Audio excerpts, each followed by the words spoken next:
All right, here we go. Hello and welcome to the next episode of the Hockey Nuts Podcast. My name is Wayne. I'm here with Steve. How's it going today, Steve? Going good, Wayne. Good evening to you. I'm enjoying my Arizona green tea and getting ready for another great podcast with you. Yeah, this is episode, 37 now, right? 37 big ones. 37 big ones. And I can tell you one of us is happy this week and one of us is not. And if you've been listening to us all along, you know which one is which at this point. In referring to round one of the playoffs, which have completed. And as we record this, of course, we're recording this on Wednesday evening, Eastern time. We're mere hours away from the start of round two, in less than 2 hours from right now. And your Rangers have found a way to get through the first round, but my Bruins were unable to do so. I was disappointed in the Bruins' outcome. I thought they were going to win that game 6. Just didn't happen. And you know, I know I've mentioned it on podcasts in the past, Wayne. We won a game we just really shouldn't have won. I'll be honest with you. Well, teams that end up winning the Stanley Cup always have a few of those games. Yep. You're right. Ended up winning a game that they shouldn't have won. The game that we won 4-3 in overtime with Mika Zibanejad scoring the game winner, Montreal completely outplayed us in the first period, and they really played a hell of a game in the second period too. It was the third period where we finally came back and took control, but I know we'll talk about that later as we talk about the series. Yep. But anyways, just letting you know that. Yep. You know. So basically, what we got at this point, we're in between rounds. So what we're going to do tonight is we're going to get everybody caught up on everything that happened through the first round, primarily through the second half of the series, because we did a show last week which talked essentially about games 1 through 4 on most series, and then tonight we're going to talk about games 4 through there were no game 7, so 4 through 6 of all the series that went that far. So we'll wrap up everything that happened in the first round, and then we'll take a look ahead at the second round and give us our thoughts on who we think is going to come out of the second round and move on to the conference finals. And then the other thing we need to do is there were a bunch in news. There were a bunch of announcements on actual nominations for all the NHL individual awards. So we've got to give you those announcements, and we'll have to see where, if any of the players that we predicted ended up being nominated. So we'll talk about that as well.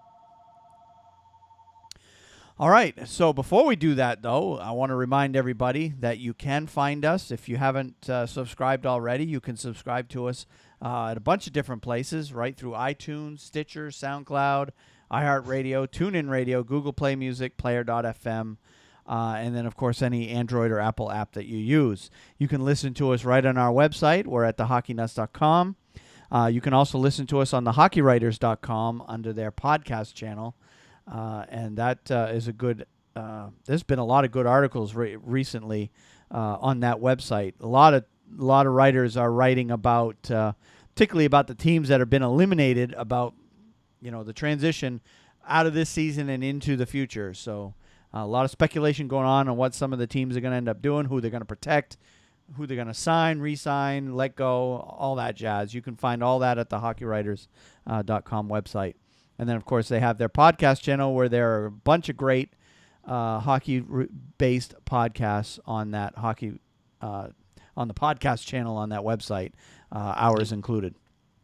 So there are a number of ways you can support the show. You can support us financially by using the affiliate links on our website at thehockeynuts.com. We have affiliate accounts with Amazon and hockeymonkey.com. And all you need to do to use those affiliate links is just go to our website, click on the link on the right-hand side of the page, and then any purchases you make at those two websites, a little kickback will come back to us, and your purchase won't cost you a dime extra. So and we appreciate those who've used it in the past, and we appreciate those of you who will use it in the future. Additionally, we're always looking at other ways for those to directly support our through some sort of a donation program. And I've been saying it for weeks. I got to get on it.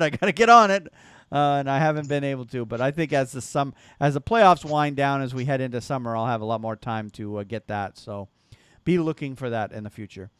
Also, if you can't support us financially in any way, you can also support us just by simply sharing the show with everyone you see. I don't know if you've noticed, Steve, but I've noticed a bunch of folks have been retweeting some of my tweets about the show, and I appreciate all those who have been retweeting for us. We really, really appreciate the support in that way. And yes, we do. And also, if you have iTunes or you use it, you can rate, subscribe, and give us a review on there. That helps us climb the rankings there on iTunes because they are pretty much the number one place that people go to discover new podcasts. So we appreciate those who have done that in the past and who will do it in the future. If you want to get involved with the show, we always welcome that. You can tweet me. I'm at Wayne Halley 9. Steve is at sball504man. You can email us directly at feedback@thehockeynuts.com. And if you just want to talk, you can leave us a voicemail at 919-960-1718. And you can leave us your message there, and we can incorporate that into a future episode. You can reach us on our Facebook page at facebook.com/thehockeynuts. And our YouTube channel is at thehockeynuts.com/YouTube. And you can see you're listening to the audio recording, of course, of this show, but you can also watch us as we record it. And that video will be up on YouTube shortly after the recording of the show. But you can actually watch us live on the facebook.com/thehockeynuts. We stream live every week, generally on Wednesdays, 6:30 p.m. Eastern. And if we can't do it on Wednesday night, we generally do it on Thursday. And sometimes as late as Friday or Saturday, depending on our schedules. Because, of course, this isn't our job, so we got our regular jobs to worry about. We're busy supplying the food business. That's right. So, all right. Well, let's get on to some hockey talk. First thing we got to do is wrap up round one, and we'll go down through series by series, and I'll go ahead and run down who won what series, and then we'll just talk about each one as we go. First series we got to talk about is Canadiens versus Rangers. Of course, that series went 6. The Rangers beat Montreal 2-0 in Game 1. Then Montreal came back, won in overtime Game 2, 4-3. And then Game 3 went to Montreal, 3-1. And then Game 4 went to the Rangers, 2-1. Game 5 went to the Rangers again, 3-2, this time in overtime. And then Game 6 went to the Rangers, 3-1. So the Rangers ended up winning 3 in a row to close out that series in 6 games. So, your thoughts? Well, as I said, that we received the benefit of Lady Luck in one of those games that we won. But the bottom line of this is, I believe Henrik Lundqvist outplayed Carey Price. I think that's a fair statement. I would agree with that. I think Carey Price played very well. He was very strong in net. It's not like he was terrible. He played very, very well. Didn't get a lot from his supporting cast, especially in I felt at least, especially in Game 6. But all in all, I felt like the Rangers played hard and well enough to win. And I was very, very impressed, not just with Henrik and his play, but how well we played in the Bell Center. We've never played that well in the Bell Center. And we played solid, very, very well in the Bell Center this time. And did you win? That's the difference. Did you win every game there this time? No, we lost. That's right, game 2.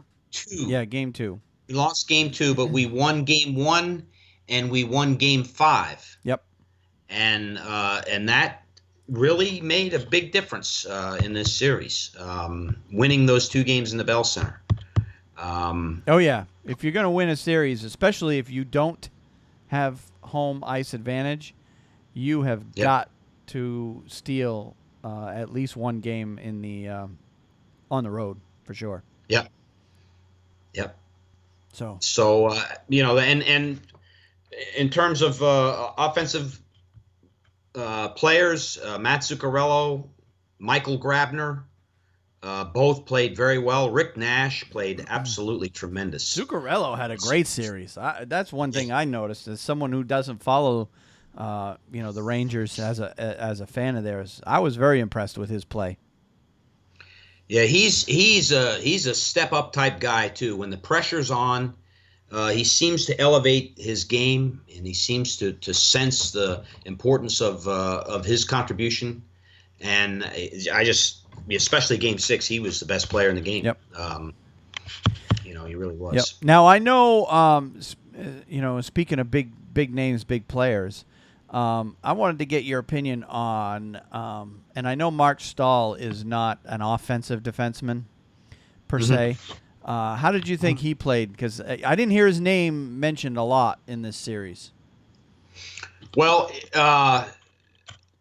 I feel like he had good games, and he had games where he really wasn't a big part of the defensive presence in some games. Because he's certainly no Erik Karlsson, and nobody's expecting him to be that. But he's more of a shutdown guy. But he is probably one of the bigger names on that. I mean, other than McDonough, and as in terms of, but he came. He was a first-round draft pick, wasn't he? Way back, I believe he was. I believe he was from a long time ago. So, and he is expected to put a lot on his shoulders. But yeah, I know he's more of a shutdown guy. But it just popped in my head. I'm like, you know what? I really hadn't heard any talk of Mark Stahl the whole series. Yeah, he played decent. He's good he can shut down the top names on the other team. In the past he's done very well, believe it or not, with Sidney Crosby. Yep. But he's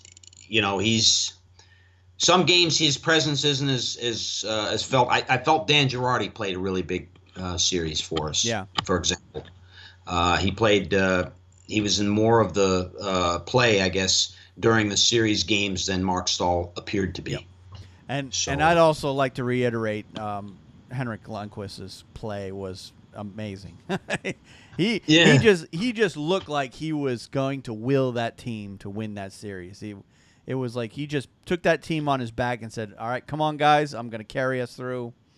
And he just took the team on his back and just carried them. I mean, he turned it up a notch because he, quite frankly, he didn't have the best of regular seasons. No, and not at all. And he came through when it, he did. And I think at this point, we're down to 8 teams now. He's going to take the Rangers. They're going to go as far as he's willing to take them at this point. I agree with you. So I agree with you. I don't think. Listen, he's got so much experience now, playoffs experience. Yeah. Oh yeah. That he's seen it all. He's been through it. He's been through the ups and downs. I really was worried when we were down 2-1 last week when we were on the podcast. I was concerned that we might not win that series. Yep. Winning Game 4. Oh, Henrik was so big in that game. Winning that game. Yeah. And he just, as you said, I couldn't have said any better. He willed the team to victory in more than one game. Yep. Just played phenomenal hockey. And Carey Price, not that he didn't play that bad, he just didn't play. I don't know. He wasn't the Carey Price that we've seen in the past in the playoffs, I guess is probably the best thing. I mean, he didn't play bad. He just didn't play up to the standard that he normally put. I mean, he puts up ridiculous numbers in the playoffs usually. He does, and he's so calm in net. It's I'm just wondering. I almost expected after the series, because all these series end, and usually in the day or two after the series, you start getting the news like the last time the Bruins were in the playoffs. Patrice Bergeron played every game all the way through until they got eliminated, and then it comes out. Oh, it wasn't the last time. It was 2013. He spent 3 days in the hospital after that was done with broken ribs and collapsed lung. And he was playing with that. but nobody knew until after the series was over. Isn't that something? So I was almost expecting the Montreal to come out and say, Carey Price was hurt because he, the way, he didn't look like he was hurt, but it just didn't look his normal self. We'll put it that way. Yeah. So, well, good. So at least one of our teams made it through anyway. One of our teams made it, and I was certainly pulling for the Bruins, was watching the games. God, Wayne, I don't know. We'll talk about the Senators, the Rangers a little bit later, but I really thought you guys had it coming back in that. Yeah. I think you had momentum on your side. And with that, let me recap real quick how the Senators-Bruins series went. Game 1, of course, went to Boston 2-1. Game 2 went to Ottawa 4-3 in overtime. Game 3 went to Ottawa 4-3 in overtime. Game 4 went to Ottawa again 1-0. And Game 5 went Boston's way 3-2 in overtime. And then Game 6 also went to overtime, and Ottawa came out with a 3-2 series. And to be honest with you, I have been ranting and raving a lot about the officiating in that series. But now that we've had a couple days and things have passed, I've kind of calmed down about all that. Yes, I didn't agree with a lot of the calls that the officials made in that series. But the reason it was such a big factor is the fact that the two teams were so close. I mean, 4 out of the 6 games went to overtime, and the other 2 went right down to the wire, right to the end. Right. They were, 1-goal games on either side. Mm-hmm. I mean, every game in that series was a 1-goal game. So, Ottawa ends up eliminating Boston in 6, and they will face the Rangers in the next round. And I got to hand it to them. I mean, Boston had a lot of issues going into this series. Well, and they had a couple more come up.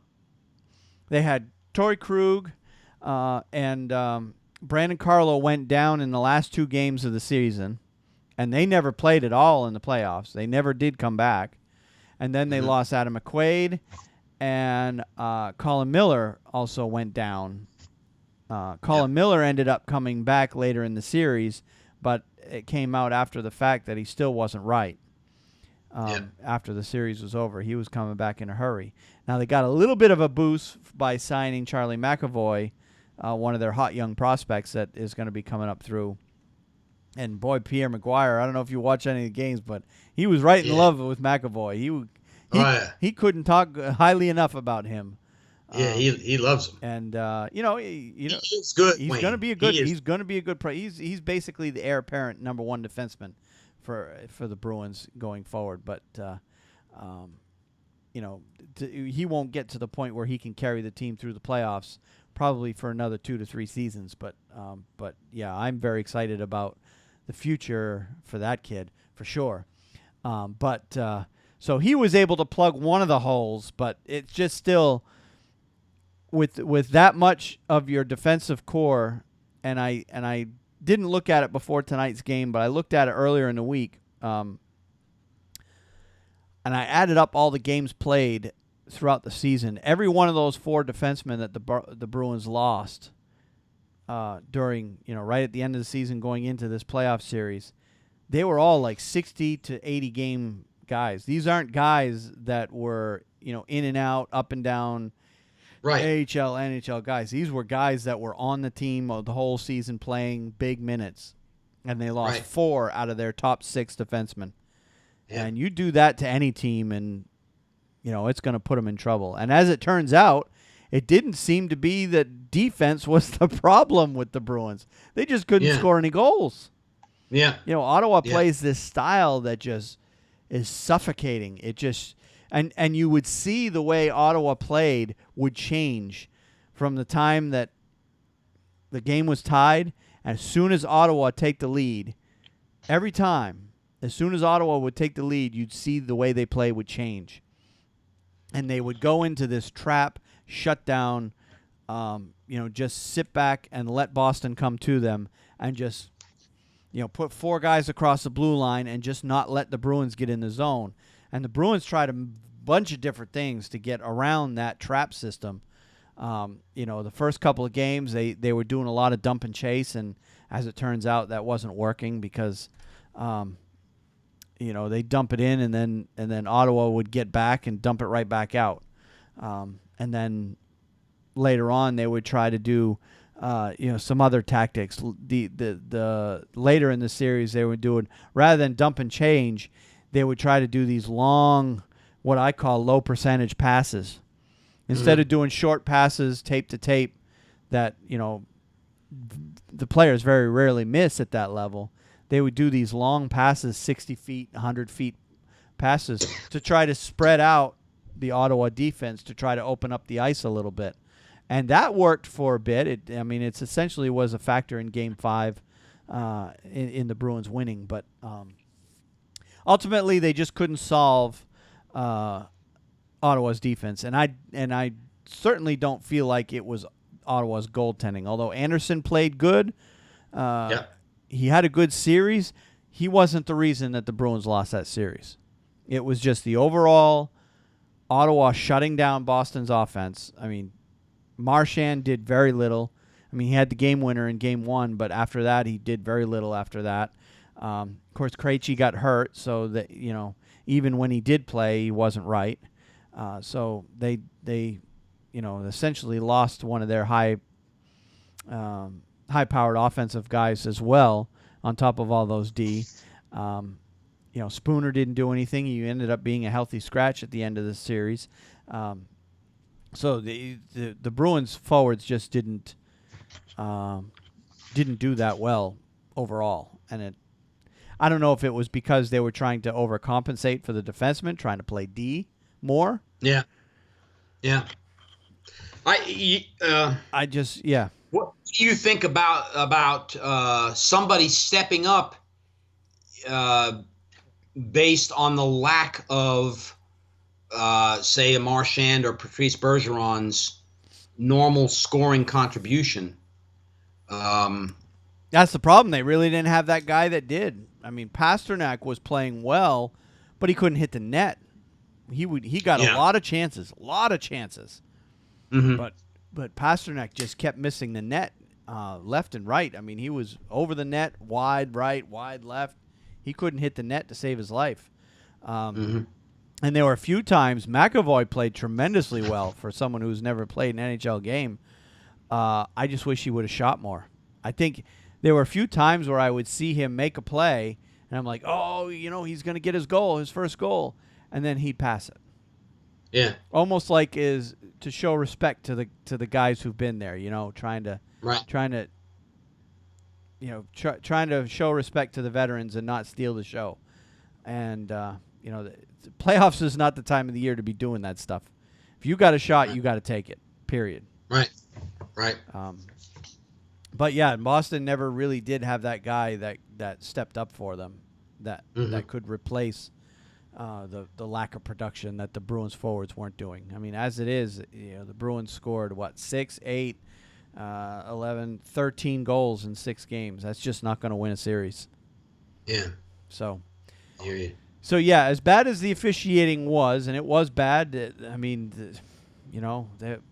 the 3 of the overtime losses that the Bruins had, all 3 essentially came from a penalty that was called on the Bruins that was pretty questionable. If you ask any Bruins fan, they'll tell you those 3 penalties suck. And the Bruins kept shooting themselves in the foot. How many times did they shoot the puck over the glass? 3 times in the first period in Game 6 that I know of. But they did it in other games and other parts of the series. They just didn't. They just I don't know. They just underperformed. But the bottom line is, I wasn't expecting the Bruins to win the Cup this year anyway. They're too. They have the core guys that were still around since the 2011 Cup year. They still got Rask. They still got, although Rask didn't play much in that year, but he was on the bench. Bergeron, Marchand, Chara. Those guys are there. But the rest of the team, I think I saw somewhere they had 11 players on the Bruins making their NHL playoff debut. Wow. Yep. So So they have a small core, but a lot of inexperience around the rest of the team. So it's just one of those, it was going to be a growing year anyway. So hopefully they learn from this experience going into next year, and they'll come back stronger next year, I'm sure. Agreed. So, all right, let's move on to the next series is the Capitals versus Maple Leafs. And this one was a fun series, I got to tell you. It was a fun series. Everybody expected Washington to just, I even saw some people say they're going to sweep them in 3. They were going to beat them so bad that the NHL would say, you know what, after 3 games, you guys don't need to play the 4th. Washington, go ahead and move on to the next round. But at one point, Toronto had the lead in that series. It was 2-1 Toronto at one point. Yeah, they put a scare into them. I really was impressed with the speed. Toronto have good speed. And Frederik Andersen played pretty good for those first three or four games. Yep. But Toronto's speed is really, really something. Yep. And just to recap that series, of course, Game 1 went to Washington 3-2 in overtime. Toronto won the next 2 games in overtime 4-3. The Game 2 was double overtime. Game 3 was just a single overtime. And then Game 4, Washington squeaked out with a 5-4 win. They had a big lead, 4-1 lead at one point in that game, and then Toronto came screaming back and almost pulled off the comeback, but fell a little short. Game 5 and Game 6, then Washington basically just closed the door defensively and won both games 2-1 in overtime. Yep. So again, another series where 5 out of the 6 games went to overtime. So that series definitely could have gone either way. Yes. With all those overtime games. And, the Maple Leafs are young. They're talented. The people in that city, I tell you, are really excited for this team going forward. They're one of the youngest teams in the league. This series, obviously Washington was expected to win, and there were heavy favorites in this series. But Toronto got a lot out of this series, too. Even though they didn't win the series, this was very much a learning experience for all those young players. And, no question about it. They are going to be a very dangerous team going forward. I agree. Also, they really congratulated themselves, and I listened to Mike Babcock, I think it was yesterday or the day before, really thrilled, tickled to death with how the season went. They weren't expected to make the playoffs, but did. They did very well against the Washington Capitol team that won the President's Trophy as the best performing team during the regular season. And they also they have future stars and guys set up that are going to carry this team. Yep. A lot of things got decided this year, and so Mike Babcock was, talking to the reporters, telling them how happy he was about the team and how they performed, which you don't always see at the end of playoff series like this. But I think that's a good thing. Toronto got a very good learning experience, and although they lost in the first round, the team as a whole is taking it very well, and they're pleased with their performance. And I think that's a good thing. I don't think they're going to rest on their laurels, but then again, they're going to. Well, that's the thing they got to guard against is you don't want to be so pleased with yourself that you get complacent and say, "Oh, we've accomplished our goal. It's right. We can sit back now." No, this is a stepping stone year for them. And if you go back, looking back in history, even going back to my childhood. Before the Edmonton Oilers won 4 cups in 5 years, they lost a couple of times to the New York Islanders. Yeah. And before the Islanders won theirs, I believe they lost right before they had their 4-year run. And, you come forward all the way through before the Red Wings got good. Look how bad they were for years and years and years. Yep. And, true. And they eventually got good. And they never go from being a bad team to Stanley Cup winning team. Like it's you're bad, then you make the playoffs, you lose early, you learn from it, You take a step in the next year, you go deeper into the next year, and then eventually you work your way up. That's what happened with Chicago when they were horrible for years and years. Then they came up through, won a round or two, and then they started winning cups. So I'm seeing that progression is the potential for that is definitely there for Toronto. With Toronto, I agree. Basically this series was a now versus a future kind of series. And I think, they need to look at it as they're going to come into next year. And I know most sports writers, most people who follow the beat in the NHL, they're going to pick them to make the playoffs. I know I will. They're not going to sit back and say, well, Toronto is they had a good year last year and they made the playoffs, but by golly, they were still a year or two out. Yep. So I'm not going to put them in. They're going to now be considered a playoff team. I might even pick them, depending on how the transactions go this summer. I might even pick them to win a round or two next year. But I don't see right now. I don't see any reason why I wouldn't pick Toronto to be in the playoffs next year. That's right. So yeah, kudos. I know. Kudos to Toronto. Kudos to them. And for a season, they made a series out of this. They made it entertaining for all of us. For sure. I did want to talk about the Washington Capitals for just a minute. Sure. I think that there are some differences as they go into this second round against Pittsburgh. I really feel like Justin Williams again kind of picked up the team and carried them on his shoulders that one game that he scored the overtime winner. Yep. And I there's a guy that's got a lot of experience. They've got Kevin Shattenkirk. They've got they got the big names that have come in from other teams with a lot of experience. Oshie. And Oshie coming in. Guys that and Braden Holtby played decently well in goal this series. Backstrom had a great series too. Holtby played well. Yep. They advanced, and I feel like they had a little bit of a scare there in the middle rounds, but they look good. Washington looked good. Yep. If you look at the series as a whole, and it's going to be interesting, very interesting to watch that Caps-Penguins series. I'm looking forward to that, but I see perhaps a difference in the Washington teams in the past, in that they have that veteran presence, and it definitely stepped up and took them into the next round. Well, let's hope that they do some. But we'll talk about that series in a bit. Yes. But before we do that, speaking of Penguins, let's wrap up their series with the Blue Jackets. This one actually ended fairly quickly. Game 1 went to Pittsburgh, 3-1. Game 2 also went to Pittsburgh, 4-1. Game 3, Pittsburgh again, 5-4. This time in overtime. Columbus stole Game 4, 5-4.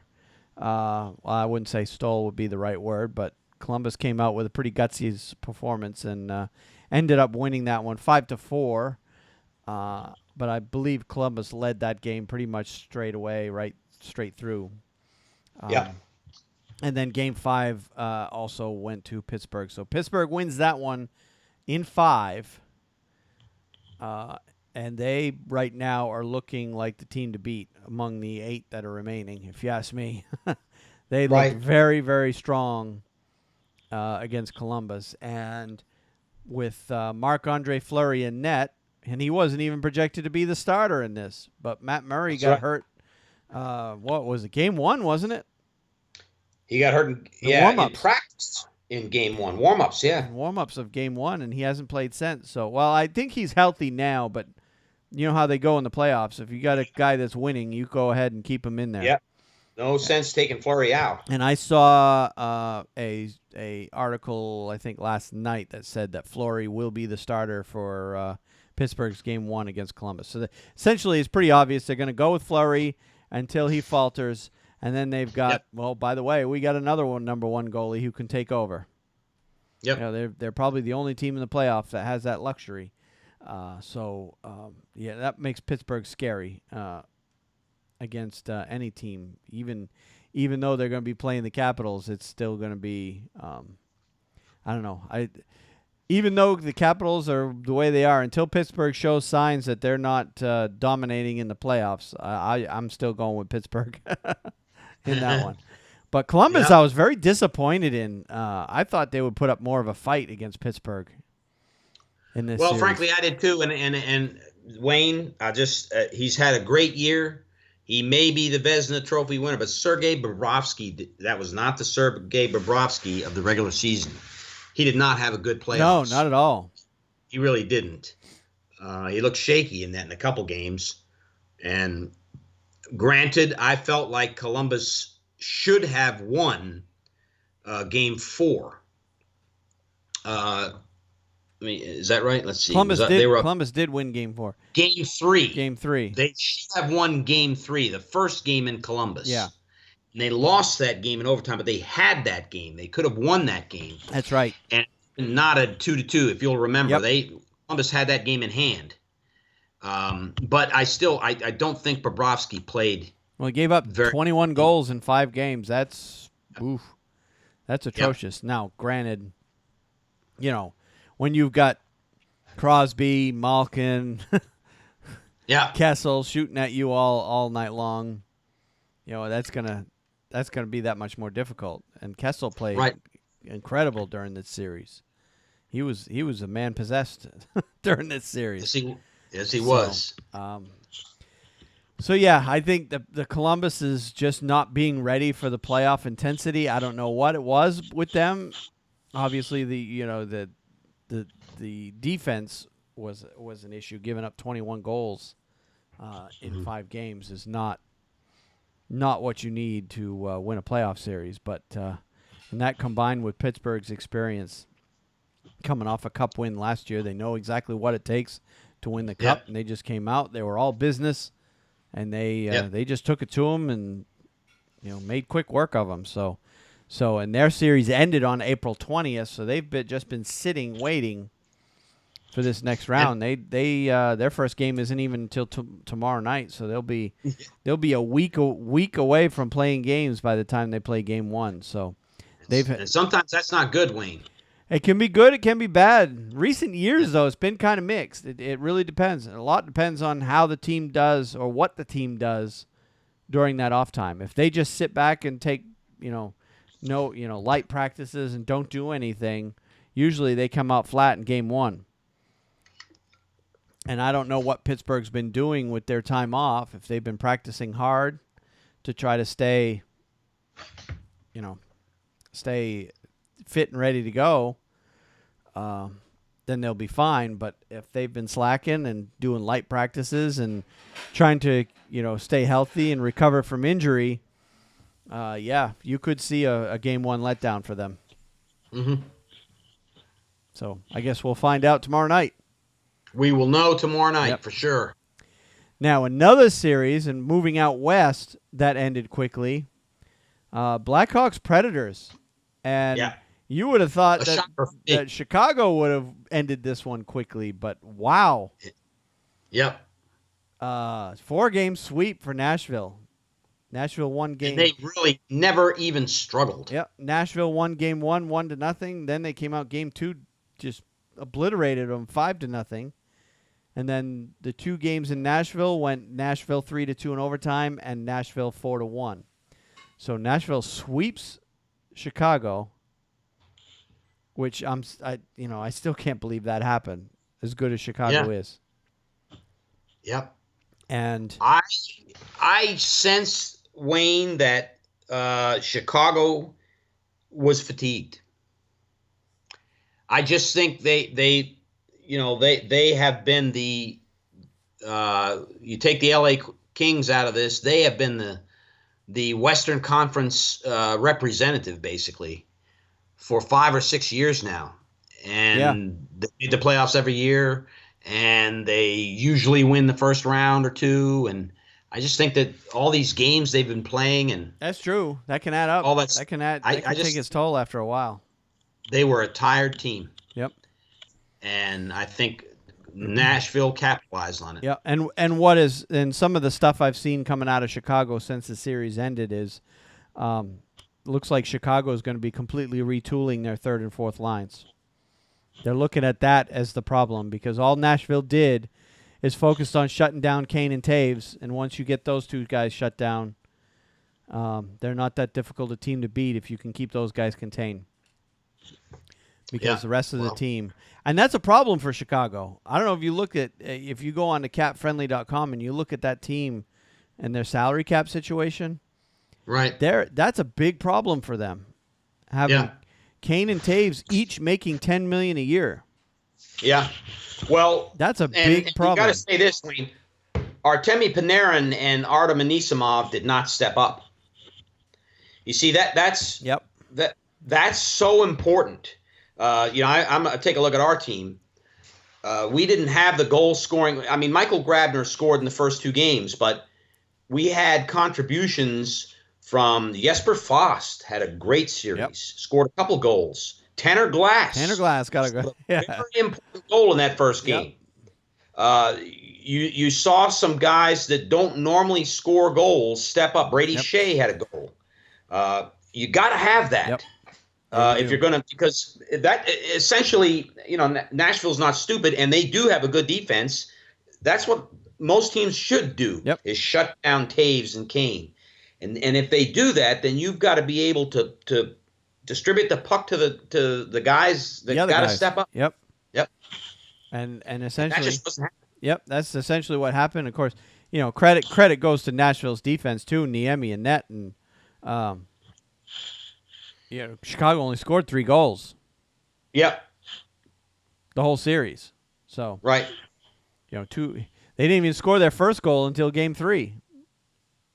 That's right. of the series. So in that game, they looked like they had a chance to win that game. Yep. And then Nashville came right back, and I think that was the last hurrah. When Nashville won that game, that took the win right out of Chicago's sails. That was it. Yep. I said Niemi. Pecorine, I'm sorry.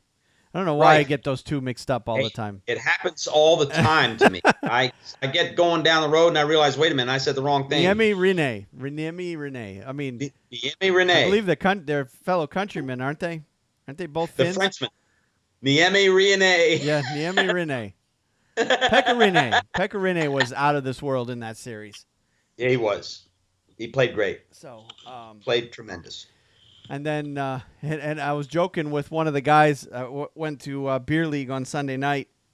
Joking with one of the guys that's a Montreal fan. Of course, I'm a Boston fan. And first thing I say I see him passing on the ice. He says, "Don't bother me. I'm in mourning." and I said, "I am too." And I said, and then I saw him later in the game. And I said, "Well, on the bright side, PK advanced into the next round, didn't he?"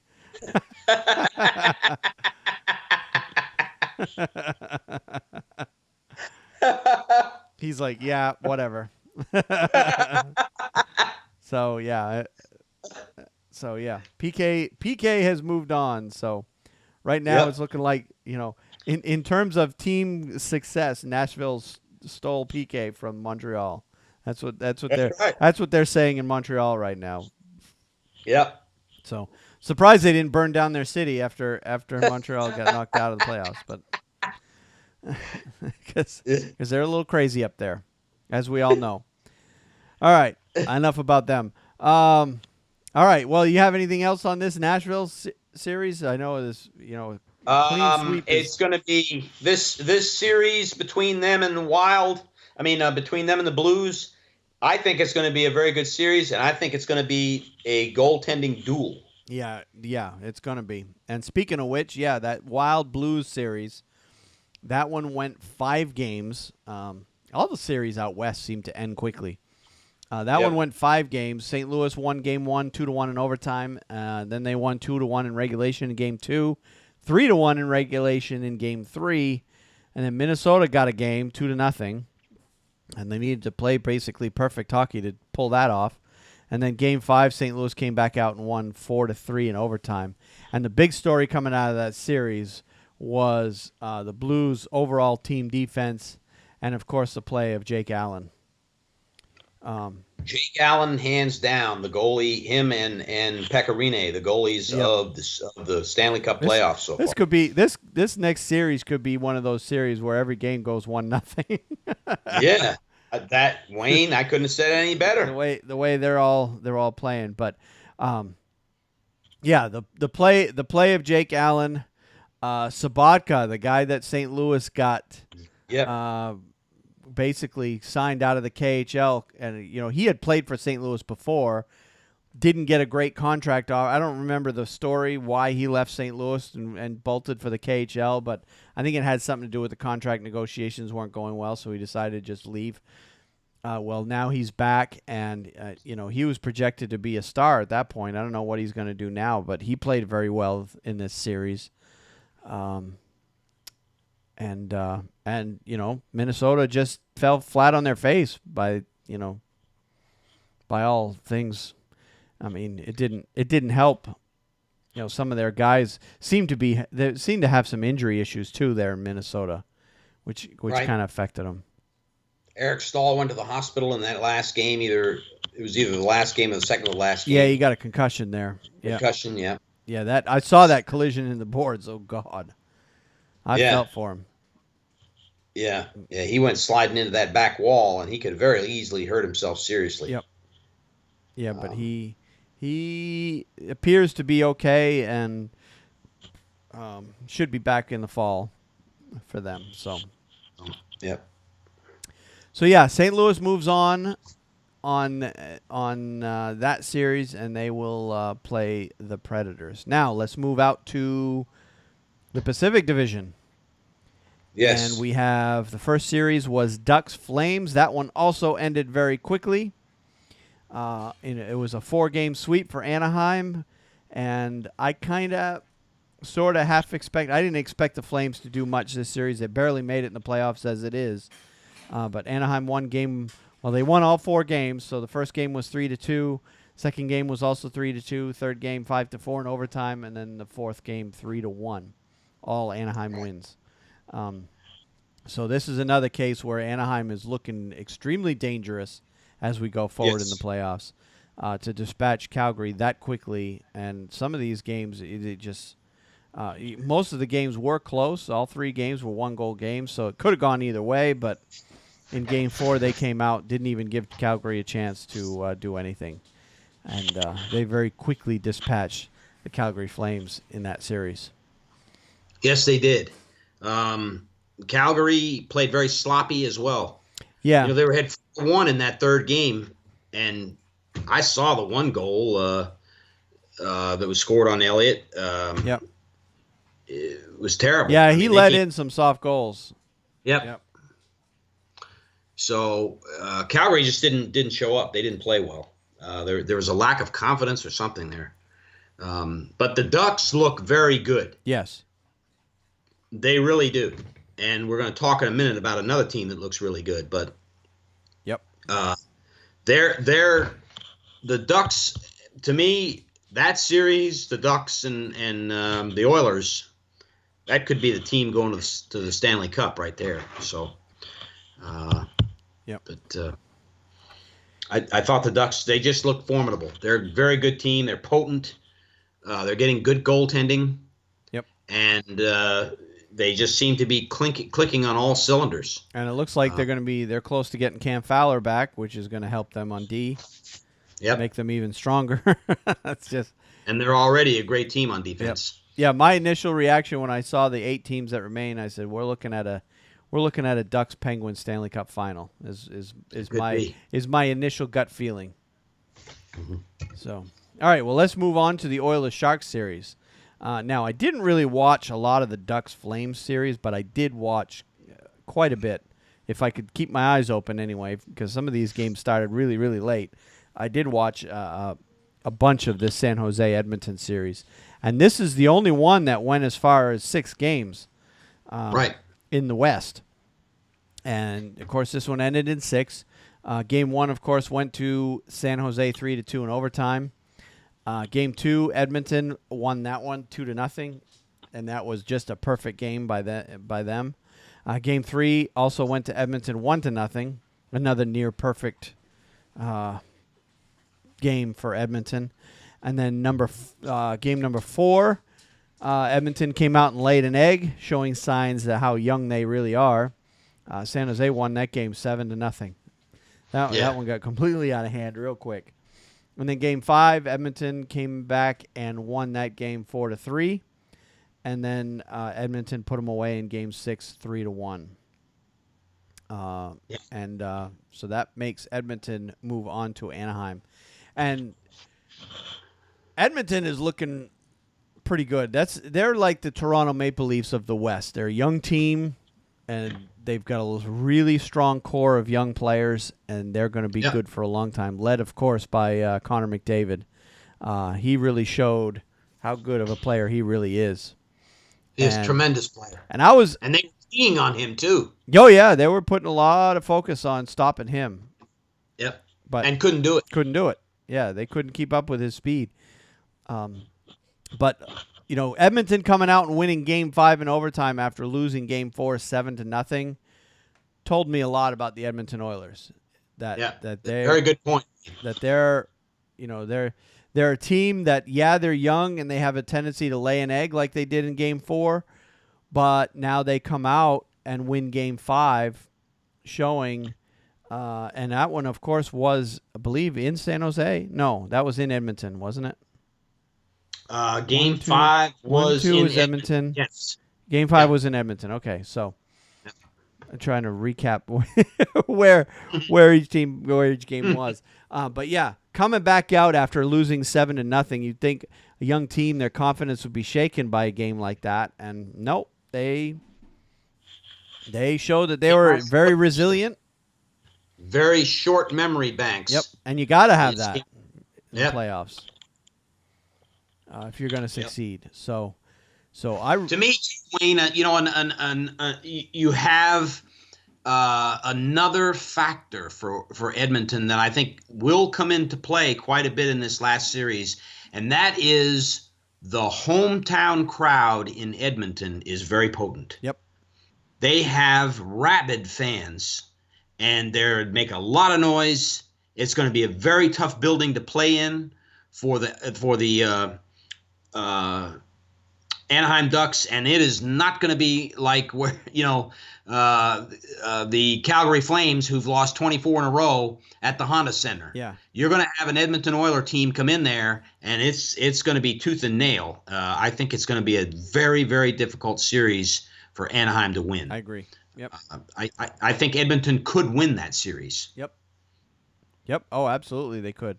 It's going to be a fun series to watch, and I'll be watching every game for sure. Yeah. Game 1 starts tonight, so that's right. I'll be editing the podcast, and I'll have one eye on my computer editing this podcast, and the other eye will be up on the TV watching that Edmonton game. So that's the rest of my evening tonight. So yeah, it's gonna be a good series. Now on the San Jose side of that series, the one that just finished, in fact. I was actually surprised at San Jose. I thought that this one would go similar to the Washington-Toronto series. Edmonton would give them a run, but their youth would eventually come back to bite them, and San Jose's experience would allow them to come through in this series. But San Jose just fell short in this one, and I think a big factor was Joe Thornton. With being hurt. Yeah. Yep. And we got, a more of a story on him later on in the show. But, he was playing hurt in that series, even though he missed, 1-2 or 1, 2, and 3? I know he missed the first 2 games. Yeah, I know it was at least the first 2. Played Game 3. I think he played Game 3. And he really didn't do much in the series. Nope. And as it turns out, we found out why after the series was over. But with him being hurt, and then you got Logan Couture's mouth all messed up. Yeah. That really probably affected him. And, Patrick Marleau's no young chicken either. He couldn't carry the team all by himself. So I think the injuries to their key players was a big factor. And then, of course, Brent Burns couldn't do it all himself. He tried, but yeah. But I think injuries came back to bite San Jose in this one. So disappointing to see, because I think this was San Jose, if you ask me, was their last legitimate shot at winning a cup with this core group of players that they have. It could be, Wayne. Because the old guard. Yep. This year, Thornton becomes a free agent. Now, I've heard him make comments in the press that he doesn't want to go anywhere. He wants to finish as a Shark. But ultimately, that's not all up to him. Right. San Jose's got to want him back too. So I guess we'll find out where Thornton ends up this summer. But I think that was San Jose's last legitimate shot at winning a cup, at least with this group of players anyway. If they're going to do it again, it's going to be with a new core. I agree. All right. Well, let's take a look ahead at the series that are coming up. Starting tonight, we have the Western Conference series starting tonight. But before we do that, let's talk about the Eastern Conference series, which the games start tomorrow night. And the first series we need to talk about is Senators or Rangers. Yeah. I'll tell you right now, Wayne, what I've been hearing and reading on NHL.com is the Rangers are going to need to have patience. Agreed. With this team. Yep. And I think they're also going to need to be able to break that 1-3-1 trap and break it consistently. Yep. They have, and I don't know that dump and chase is the way to do it consistently. Although the Rangers have very fast skaters, and that may be the way they have to break it sometimes, because the little changes that Boucher is going to make throughout the series is going to dictate the Rangers have to develop new ways to interact with Ottawa's defense. Yep. So, but it's going to take patience. Yeah, the Rangers have one thing that they have that the Bruins didn't is that overall team speed. They've got the players that can outskate. Now, of course, the Bruins have Marchand and they've got Pasternak both have some speed. But the Rangers have a lot more than that. Overall, their whole team is faster. Not both at the forward position, but back on D as well. Their Ds are more mobile than the Bruins. So the Rangers are going to have to use that team speed against Ottawa to their advantage. Right. And the other thing they're going to have to do that Boston couldn't seem to do was shut down Erik Karlsson. Erik Karlsson, and I didn't talk about it when we were talking about the Rangers and Bruins, but he picked apart Boston this series. He was just, if he didn't score the goals, he was a factor in just about every goal that Ottawa scored. He sure was. So they're going to have to they're going to have to come up with a solution for him, because if they allow him to run amok like he did against Boston, the Rangers are in trouble. And he is a terrific skater. Oh, he's terrific. He is a terrific skater. He's a Norris Trophy finalist, and he absolutely deserves it. He had a hell of a series against the Bruins. He's been a good player for a long time. He even has won a Norris Trophy too, hasn't he? Won it twice. Yeah, won it twice. So yes, he's their best player. So and Rangers, yeah, they have to come with the mindset that he can beat you, and you better they better show due respect and treat him as the guy that you've got to shut down. No question about it. And the problem with shutting down a guy like that is it's one thing to put a guy on him to shut him down, but you've got to be aware of where everybody else is on the ice when he's out there, because he'll find them. And he did against Boston on a regular basis. That pass where he flipped it up in the air or down the ice, and it was a perfect pass on that guy's tape. Laid I flat. can't remember. That's the amazing part. That puck was 30 feet in the air, and it came down and flat on the ice. It didn't bounce. It just came down. It was like a flying saucer. It just came down and right flat on the ice. Right on the guy's stick. I'm like, are you kidding me? It was a beautiful play. I don't know of many people, if any, in the NHL that could do that. Certainly nobody for the Rangers could have done. It was thrilling play to watch. The Rangers. But and real quickly, the Rangers have got to capitalize on. They cannot be making. They got away with that sloppy passing against Montreal. They really did. They have got to make good passes. They've got to limit the turnovers that they can make, because Ottawa can hit you back. They can score quickly off the rush. They're not. That's what they do.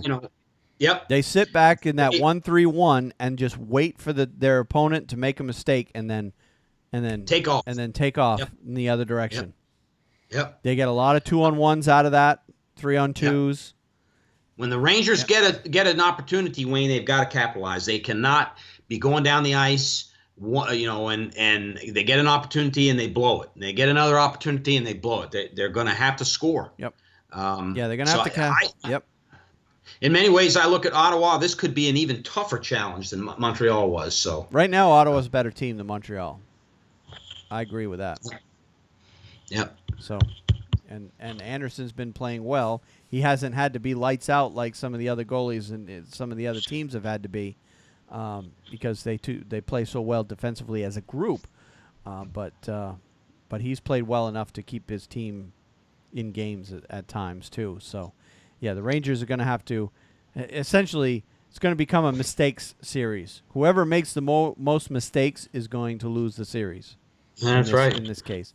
So the Rangers are going to have to capitalize on any Ottawa mistakes and limit the number of mistakes they make, because Ottawa is certainly going to capitalize on the Rangers' mistakes. Right. Agreed. So, and Hendrick's going to have to play out of his mind again. Yeah, he is. He's not going to get a break. No. This is going to be a test-em series, boy, let me tell you. And I know him and Carlson are good buddies. But that friendship's going to be set aside for this series, I assure you. That's right. So, yeah. All right. They'll grab some Swedish meatballs and drink some Leinenkugels or Lowenbrau or whatever it is after the series is over. Yeah. While they're sitting in their sauna, right? Yeah. At the sauna. At the Swedish sauna. Yeah. All right. Well, speaking of rivalries, we have Capitals Penguins part 8, 9, 10. Yep. Seems like they're playing every year now.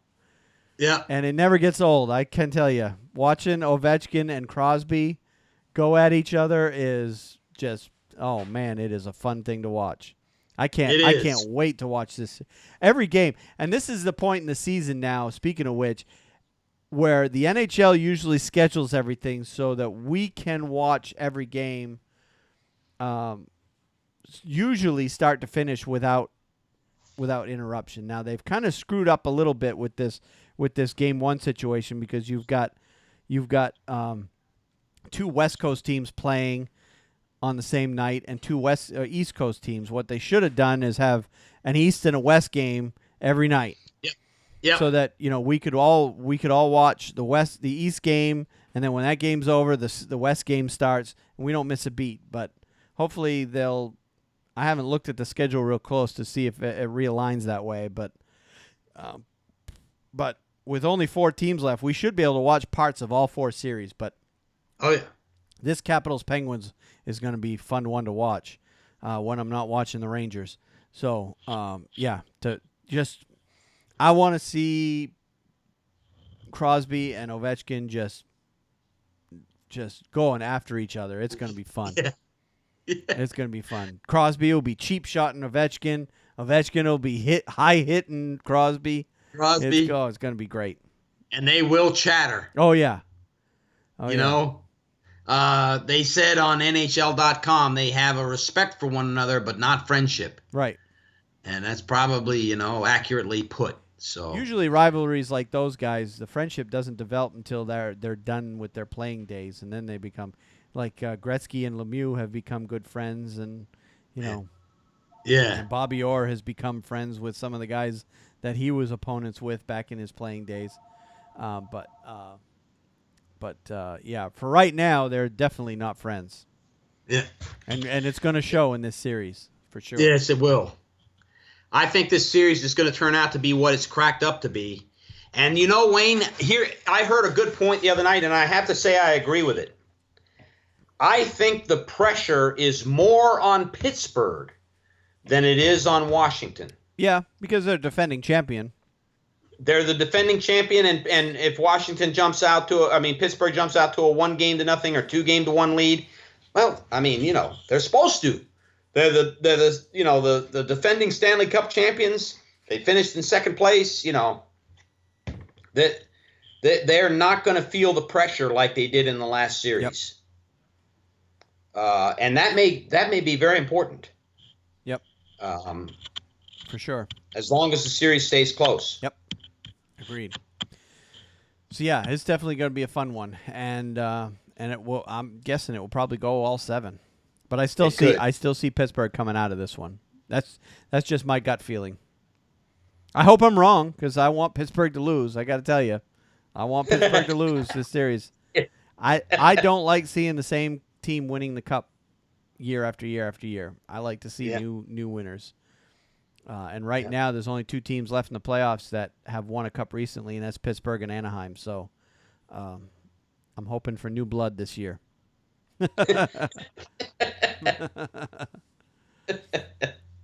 All right. You ready to move out west? Right, let's go. All right. Blues Predators.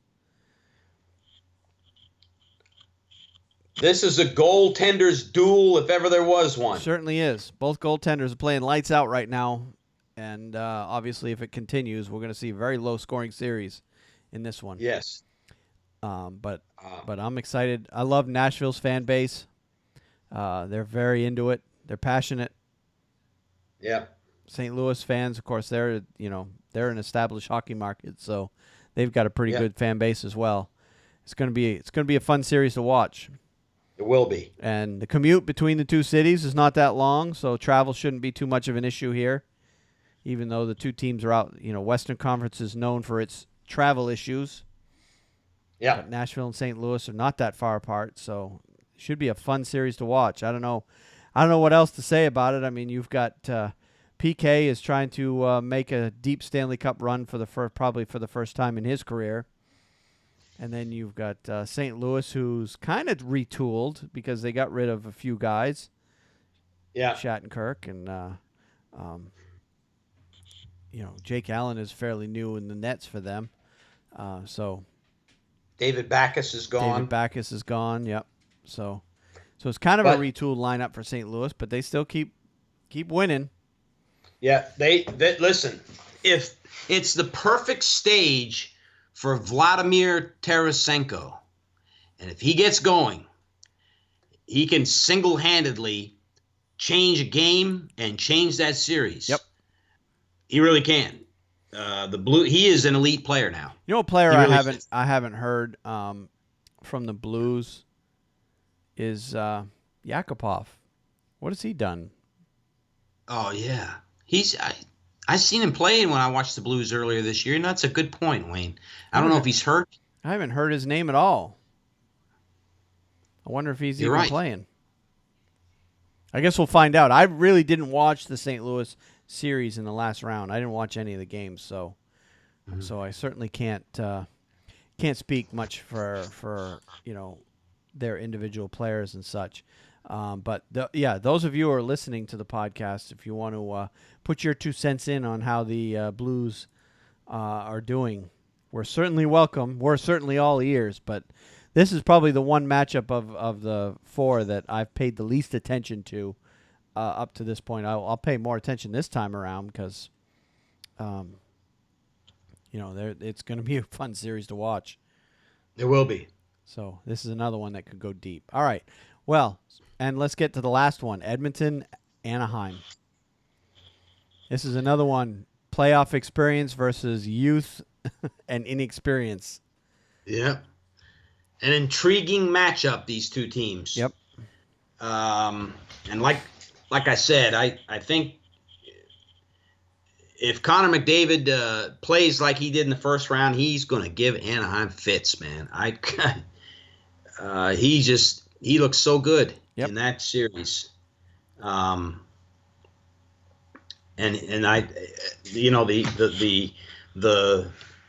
the X factor is Edmonton's crowd. And if they get going, man, the Ducks are going to have all kinds of trouble. I definitely do not think this is going to be a sweep like it was last round for the Ducks. They're going to have a tough time. No. Would they be favored? Probably so, because of their recent success and Stanley Cup win in 2007. But I don't give them much Edmonton could easily win this series. Yep. Hey, if the Oilers had the ability to knock off the Sharks, they certainly have the ability to knock off the Ducks because, the Ducks are a better team than the Sharks in my opinion, but not so much better that, that we can't realistically say that Edmonton wouldn't win this series. A lot's going to depend on how Talbot does. He's been playing very well so far, and he'll need to continue to do so.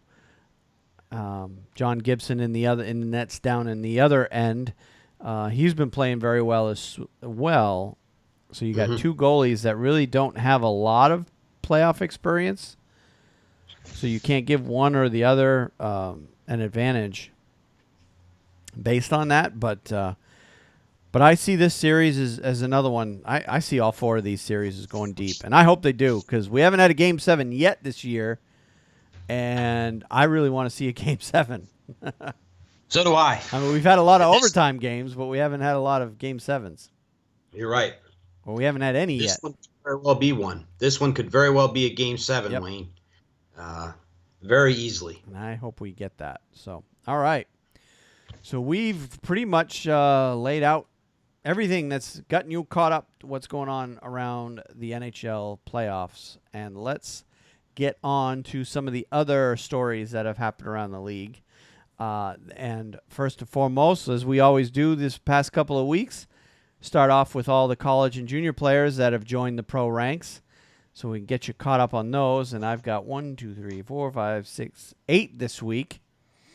And starting off with Yaroslav Deblenko, defenseman, has signed with the New Jersey Devils. His last team was Spartak Moskva, which I believe is in the, I don't think that's the KHL, but it's one of the Russian junior leagues that are over there. I could be wrong.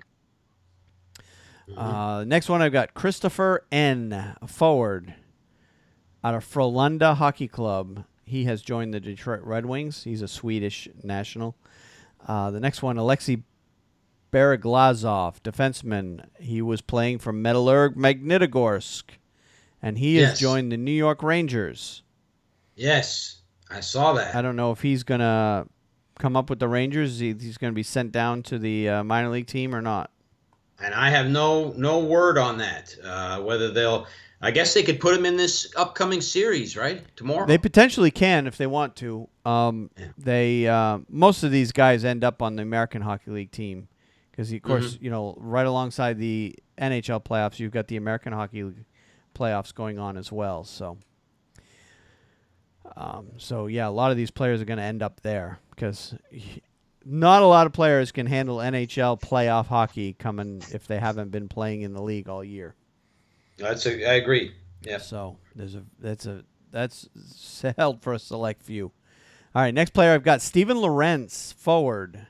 I've heard that name before with Peterborough Petes. He has joined the Carolina Hurricanes, and I know he ended up on their minor league team in Charlotte to help them with their playoff run.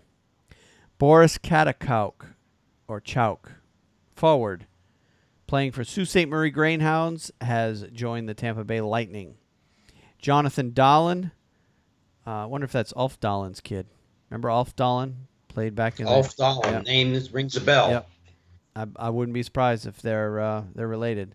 But Jonathan is a forward, and he was playing for Timra, probably in the Swedish league, and he will be joining the Vancouver Canucks. Next player, Connor Bunnaman. God, I can't get these names right tonight. Bunnaman. Yep. Connor Bunnaman, forward, playing for Kitchener Rangers, has joined the Philadelphia Flyers. Obviously, their American League team because their National League team's not playing. Jack Kopaka, forward from Sault Ste. Marie Greyhounds, has joined the Anaheim Ducks, and he will probably join their American League team. Other transactions we've had this week, pretty much coaching changes at this point. Travis Green was announced today to be the next coach of the Vancouver Canucks. Willie Desjardins was fired as coach back on April 10th. Green, who's 46, has coached Utica, the Canucks American Hockey League affiliate, for the past 4 seasons. He's 155, 110, 27, and 12 in 304 games with Utica. They reached the Calder Cup playoffs twice, including the final in 2015, where it lost to Manchester Monarchs, the LA Kings affiliate, 5 games. Defenseman Dennis Seidenberg agreed to terms on a 1-year contract to remain with the New York Islanders on Monday. Financial terms were not released, but Newsday reported Seidenberg will receive $1.25 million, which is a $250,000 raise from this season. So, obviously, they liked what Seidenberg did for them, decided to keep him on for another year. Mm-hmm. The Kings. Did we talk about the Kings last week and their coaching change? We touched on the fact that they fired Dean Lombardi and the general manager. Yeah, and Daryl Sutter. Yep. Well, promoted Luke Robitaille to president. Yep. And Rob Blake is now the general manager. And this week they announced that John Stevens will be the head coach of the Kings. So basically a whole new front office for the LA Kings. Stevens, who's been part of the Kings coaching staff for the past 7 seasons, he's highly. They also decided to keep highly regarded goaltending coach Bill Ranford as their goaltending coach. So they seem to like his services. They're going to keep him around. The Kings are going to hire at least two more assistants. One will take Stevens' spot, and the other will replace Davis Payne, who's not going to be returning. Stevens has been with the organization since the 2010-11 season. This will be his second extended stint as NHL coach. He went 2-2 with the Kings back in December 2010 after Terry Murray was fired and before Daryl Sutter was hired. He also coached the Flyers for parts of 4 seasons from 06 to 09. In 08, the Flyers reached the Eastern Conference Final before losing to the Pittsburgh Penguins. And then Stevens has also had success at the American League level. So Stevens seems to be the guy that's been Mr. Interim coach all his career. So it looks like he's finally getting his first crack at a permanent head coaching job, at least until he gets fired. Because that's how coaching goes in the NHL. You're hired to be fired at this day and age. Yeah, that's true.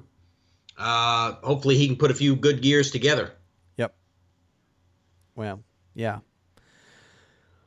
So the Kings have a good fan base, and they're they got a couple cups recently. They want to hang on to that, but they need to make some changes with their player personnel too. Coaching's not the only issue there, in my opinion. All right, Coach Dan Bylsma and General Manager Tim Murray were both fired by the Buffalo Sabres on Thursday of last week after they finished last in the Atlantic Division. So apparently they were expecting more out of that team. Yes. After reviewing the past season and looking at the future of our organization, Kim and I have decided to relieve General Manager Tim Murray and Head Coach Dan Bylsma of their duties, owner Terry Pagula said in a statement referring to his wife. We want to thank Tim and Dan for their hard work and efforts that they put in during their tenures with the club. We wish them luck. We've begun the process to fill these positions immediately. Bylsma, who's 46, was 68, 73, and 23 in 2 seasons as Sabres coach, including a 33, 37, and 12 this season. Bylsma, who still has 3 years remaining on his contract, took over for Ted Nolan on May 28, 2015. Bylsma gets to take a nice 3-year vacation. Yeah. Because, when you get fired, you still get paid. Oh, courtesy of Mr. Pagula. Yep. He's going to have to fork over the dough. Give me the dough. Unless he becomes coach somewhere else. Yeah. And then he gets a double paycheck. Yep. Bylsma coach. Well, I think the contract is null and void if he signs somewhere else. Let me throw and interject. Did you finish what you were saying on them? Well, I was just going to say that Bylsma was once the coach of the Pittsburgh Penguins, won the cup with them in 2009. Yep. But I think he was the benefactor of a good team in Pittsburgh. So he was, but a lot of people believe he's overrated as a coach. I did hear that Jack Eichel apparently on some news broadcast or some show. Did you hear about that? I heard about that. And now there's been articles come out and say, no, this didn't happen. They're denying it, but yep. I watched his body language when they talked to him about what does he think of Dan Bilesma as a coach, and I watched it. I watched his response, and he looked at the ground. He would not look at the reporter, and he said, well, he's the coach. He's the coach. He didn't say, oh, yeah, I think he's doing a good job as a coach. It was like, well, he's the coach. He's the man in charge. And I got to do what I got to do, yeah. He's not like Dan Bilesma. That's a fact. You could tell. You could read it on him. Yep. He didn't like him. And I think that went part of the way. They want to keep Eichel there in Buffalo. Hey, if you got to choose between your coach and your, franchise star player, yeah. If you're the owner, I would keep the player every day because, you can get another coach. Yeah. You can't get another Jack Eichel. It would have been a different – say Buffalo finished in third place and they were going to the playoffs and they lost in the first round. It would be a little bit more difficult. You know what I'm saying? Dan Bilesma came in and in 2 years took them to the playoffs, completely improved their – you know what I'm saying? Yep. But he didn't do that. Yep. And the feeling I got was Jack Eichel really wasn't going to play hard for that man. And probably 3 years, and he'd play out his contract, and then he's gone. So we should see a breakout year for Eichel next year then. We should. That's a very good point. And I've heard that they were thinking about hiring Daryl Sutter and that they were going to interview him and bring Dean Lombardi in as the general manager. So I don't know. That's just what I heard on the scuttlebutt. I was surprised by this firing until I saw the Eichel clip. Yep. And it all made sense to me. Yep. Yeah, you can't have coach not getting along with your best player. That's for sure. Yeah. So change is going to have to be made one way or the other. You either trade the player or you fire the coach. You can't have that continue because your team will never do well in this league unless everybody's getting along. That's right. So, well, we'll have to watch, see what the Sabres do this off season. All right, next one I have is a bit of a rumor, but I wanted to include it because it includes one of my favorite college coaches, Denver coach Jim Montgomery, who just come off a national championship win. He's a former Maine Black Bear, of course. Jim Montgomery has national championships as a player and as a coach. He is going to be interviewing for the Florida Panthers' vacant coaching job. He said that to the Denver Post last Wednesday. Of course, leading Denver to the national championship. They finished the season 33-7-4, which is a fantastic record. He said, I've spoken to Florida, and I will meet with Florida over the next week to 10 days, Montgomery said to the Denver Post. The date yet hasn't been confirmed. The Panthers, who did not qualify for the Stanley Cup playoffs, announced April 10th that Tom Rowe would not return as coach. Rowe took over for Gerard Gallant, who was fired on November 27th. Montgomery, who's 47, is 102, 47, and 8 in 4 seasons at Denver, including Frozen Four appearances each of the last 2 years. He played 122 NHL games with 5 different teams back in the late 90s and early 2000s, finishing with 34 points, 9 goals, 25 assists. Montgomery wouldn't confirm whether he spoke with the Kings, who had fired Daryl Sutter on April 10th, but said he wouldn't leave Denver unless it was for an NHL coaching position. He interviewed with Calgary Flames last summer before they hired Glenn Gulitson. In life, there are only so many opportunities, and you have to listen, Montgomery said, but it's going to have to take a perfect situation for me to leave Denver. There's no indication from Florida that I'm their number 1 guy or number 2 or number 3 guy. I'm just going to sit and talk with them.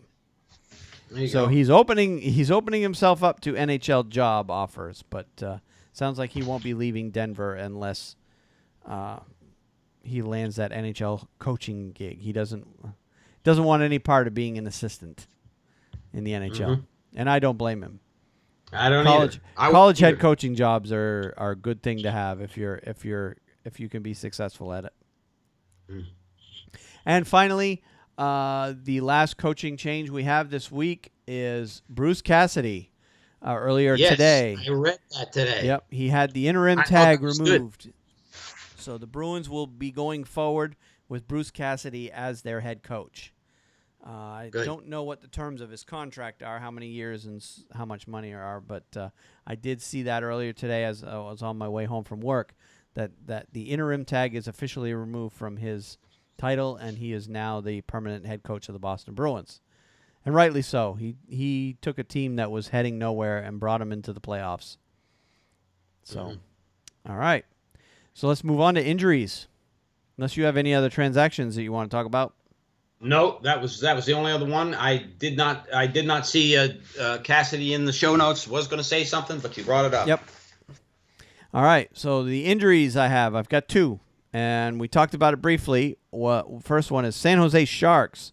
Center Joe Thornton had surgery on Monday to repair a torn MCL and ACL in his left knee. Thornton, who was injured on April 2nd against the Vancouver Canucks, is expected to be ready for the start of the 2017-18 season, the Sharks said on Tuesday. That was yesterday. Thornton, who's 37, missed the final 3 games of the regular season and first 2 games of the Stanley Cup playoffs because of the injury. He returned for Game 3 of the Western Conference first round against the Oilers on April 16th. Thornton had 2 assists in 4 games, but San Jose was eliminated with a 4-2 series loss. And he was clearly not his normal self. No, you could tell. But, wow, to be playing with torn ACL and MCL. In the same knee. In the same knee. That took guts. See, there was a time when I was younger that a torn ACL, that was a 12-month rehab. Yeah. Now you can have surgery on your ACL and be back in the fall. How far is medicine advanced? It's amazing. It really is. It used to be ACL, torn ACL was minimum 1 year. And sometimes it was career ending. I mean, pretty much it was. A lot of times. Even, it makes me wonder with all the knee problems that, 2 Bruin players that come to mind, Cam Neely and Bobby Orr. If those players were playing in this modern era and they would have gotten on those knee injuries when they were younger, when they first happened, how much longer could have both of their careers been? Yep. Because both careers lasted less than 10 years because of the knee problems that they had. So very good point, Wayne. But, yeah, it's good to see that players can come back from those injuries now. All right, the other one I have is Joe forward. Marian Gaborik may not be ready for LA Kings training camp next season after having his injured left knee repaired. Gaborik had an in-depth medical procedure for a chronic issue, the Kings said Tuesday. Training camp would begin in mid-September, so I wanted to include that in there for you Kings fans that you're looking at your team probably going into rebuilding mode, but you're also going to be missing one of your star players going into the fall. No word on whether or not they'll think he's going to be ready for the season, but looks like he won't be ready for the training camp. All right, in terms of milestones, records, and honors, we'll talk about the individual records later on in the show, but the only one story I have that falls under this category. So I wanted to talk a little bit about some of the statistics that have come out of the first round of the playoffs that Elias Sports Bureau has come up with. And get a load of some of these things. It was amazing to me when I heard it. 18 of the 42 games that were played in the first round required overtime. Yeah. That was 42.9% of the games. And that was the record for any round in the history of the Stanley Cup playoffs. The previous record of 17 overtime games established in the 2013 opening round was set in 47 games. So 5 fewer games, 1 more overtime game. So they blew away that record. 28 of the 42 games were decided by 1 goal, while another 5 were decided by 2 goals following an empty net score. So essentially those are 1-goal games too.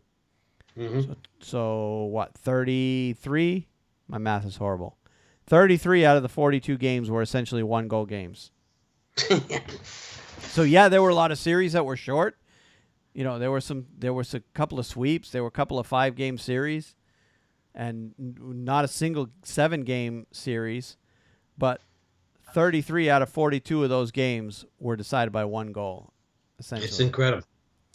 Only the 2012 Stanley Cup playoffs featured an opening round with that high of a percentage of 1-goal margins, with 32 of 48 games. 18 of the 42 games were decided in the final 5 minutes of the third period. 3 of those games saw go-ahead goals scored in the last 3 minutes of the third, while 5 featured a tying goal in the final 5 minutes of the third, including 2 in the last minute of the game.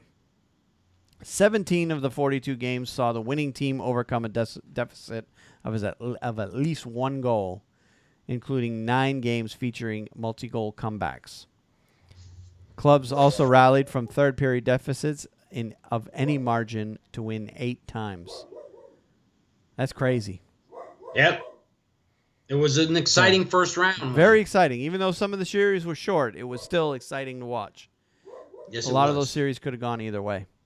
They sure could. All right, let's move on to suspensions and fines. And we had one last week, Edmonton Oilers. And I think this one happened. We talked about it on the last show, that he was going to have his hearing. But as of the recording in the last show, he didn't get his sentence, so to speak, until after the show. But forward Leon Draisaitl has been fined $2,569.44, the maximum allowable under the collective bargaining agreement for spearing San Jose Sharks forward Chris Tierney during Game 4 of the team's first-round series in San Jose on Tuesday, April 18th.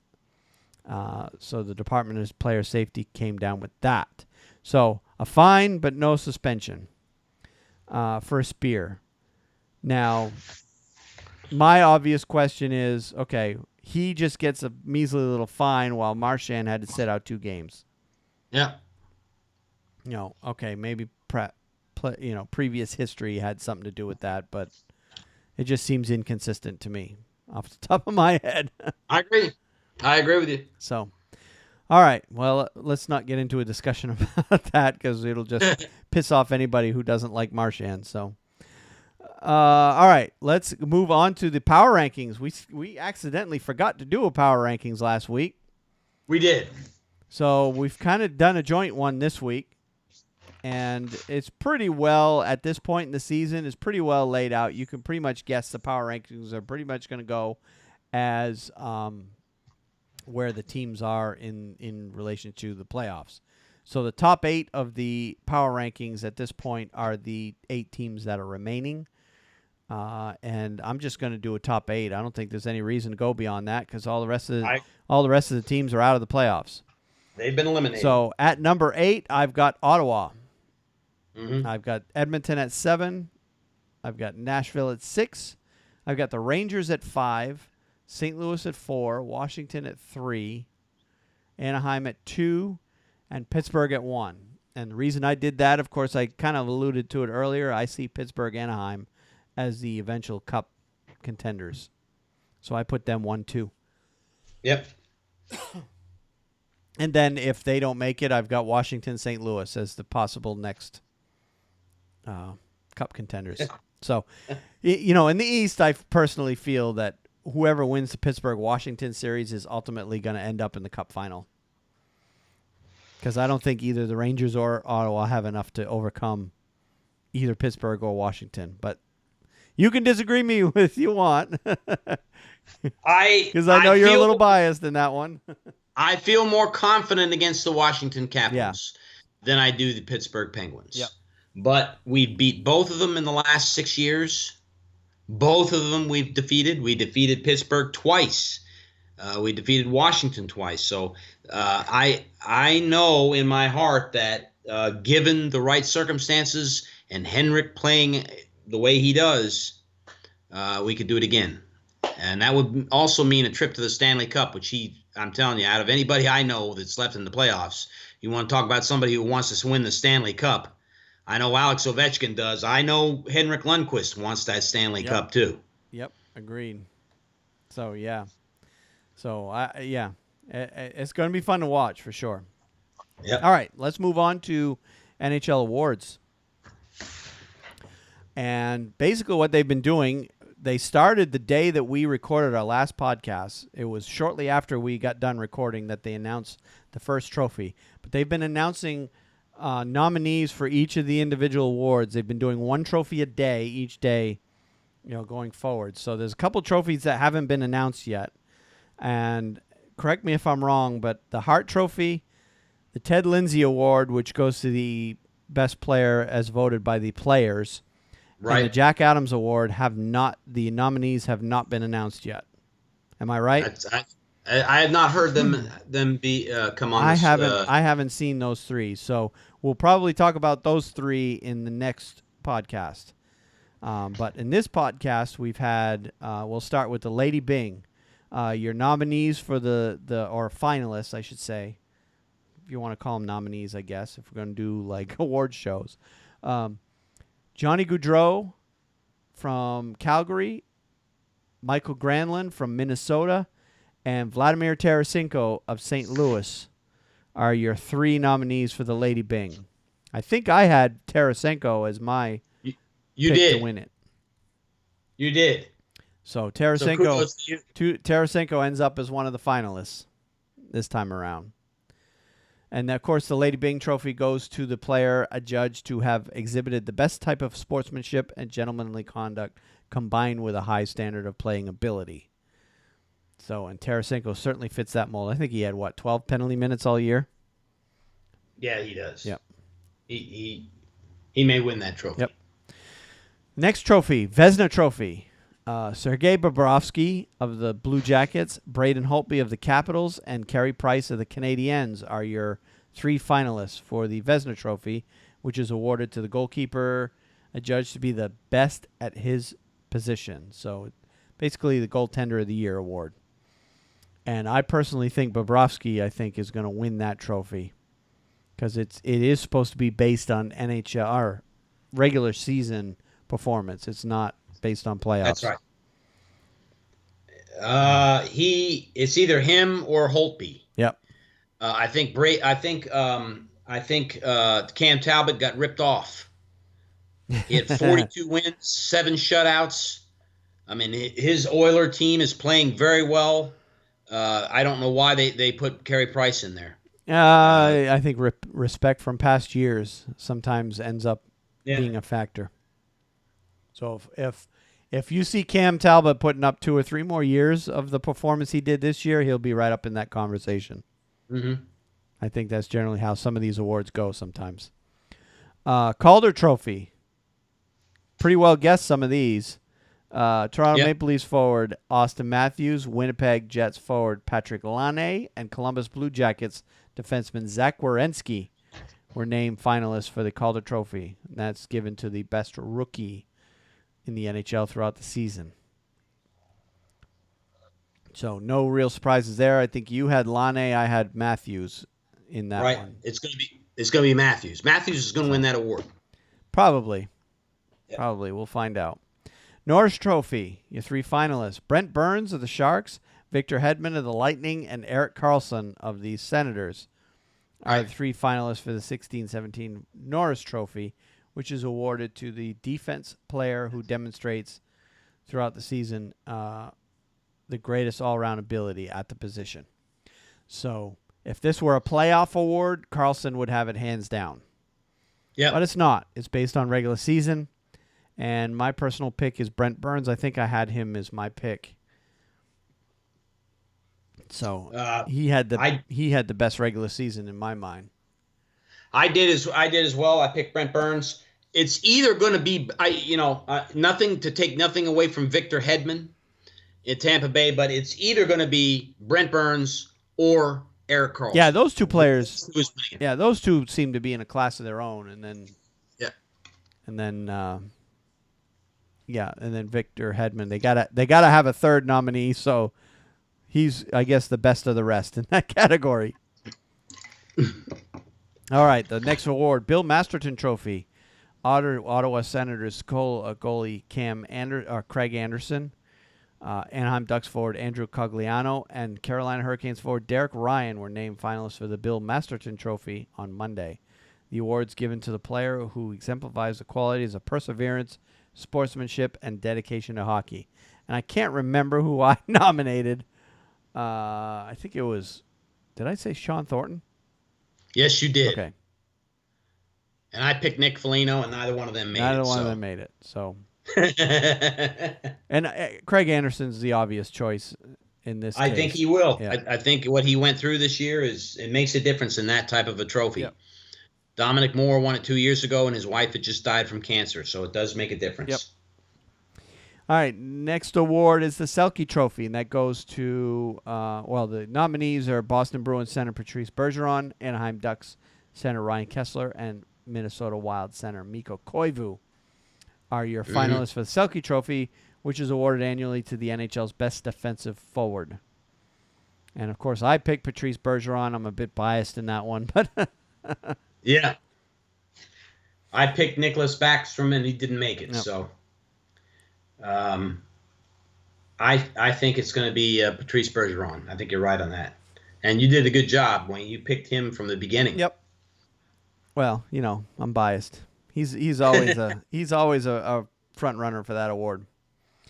All right, the next one, King Clancy Trophy, which goes to the player who best exemplifies leadership qualities on and off the ice and has made a noteworthy humanitarian contribution in his community.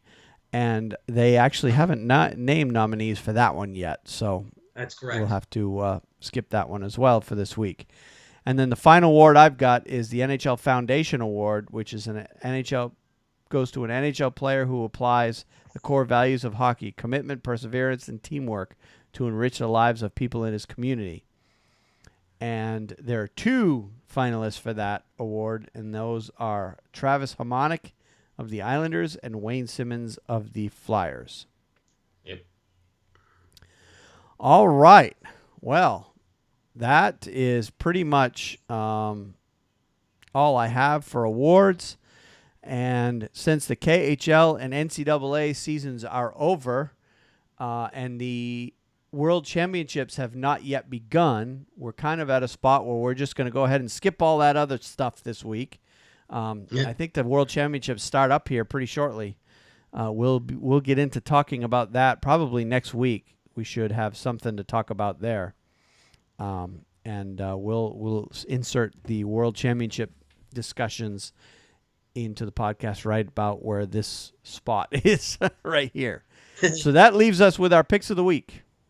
Picks of the week. And mine is pretty simple. I didn't have any specific article that I came across. I just wanted to talk about how great, and you alluded to it earlier, how great the fans have been in some of the various cities that have teams playing in the playoffs. And the 2 that jump to mind for me are the Oilers and the Leafs. Yeah. The passion that the fans have in those 2 cities. I mean, I would watch the Toronto Maple Leafs fans, and, of course the arena's sold out. That's a no-brainer in those cities. But then they'd set up, like the Leafs had the plaza outside the arena where they set up a large projection screen. The Jumbotron. There were thousands of fans outside the arena watching the game. Yep. Just outside the arena. Yep. They had to shut down downtown Toronto, and I have an aunt that lives in Grimsby, Ontario. Oh, okay. Yep. And so she called me. She's about an hour from downtown Toronto. Yep.